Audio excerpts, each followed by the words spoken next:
যে মসজিদ আল্লাহর ঘর, সেই মসজিদে মানুষ এখন রাজনীতিকে আলাপ করে, সেই মসজিদ নিয়ে মানুষ ভাগাভাগি করে। সাইরে মানুষ, কবে যে হবে আমাদের হুঁশ?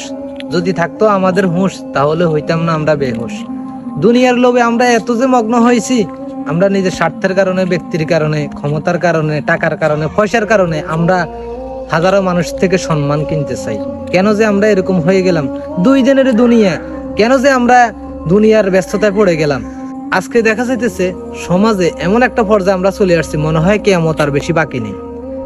যা বাস্তবে আমরা দেখতেছি, যে মসজিদ আল্লাহর ঘর, সেই মসজিদে মানুষ এখন রাজনীতিকে আলাপ করে, সেই মসজিদ নিয়ে মানুষ ভাগাভাগি করে, সেই মসজিদ নিয়ে মানুষ সমালোচনা করে, সেই মসজিদের কমিটি সেক্রেটারি নিয়ে মানুষ ব্যস্ত থাকে।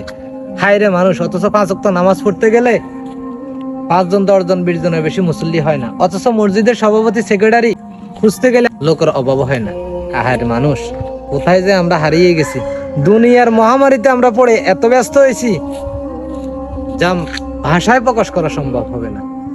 আল্লাহ পাক আমাদের সবাইকে সঠিক বুঝ দান করুক, সবাইকে সঠিক রাস্তায় চলার তৌফিক দান করুক। মসজিদ আল্লাহর ঘর, এখানে সবাই যাবে ইবাদত করতে, কোনো রাজনৈতিক আলাপ না, কোনো ব্যক্তিগত স্বার্থে না, কোনো দলীয় ভাবে না, এবং কি আল্লাহর হস্তে কেউ এখানে নিজের সম্মান, ইজ্জত, এটার জন্য মসজিদে গিয়ে ব্যস্ততা দেখাবেন না।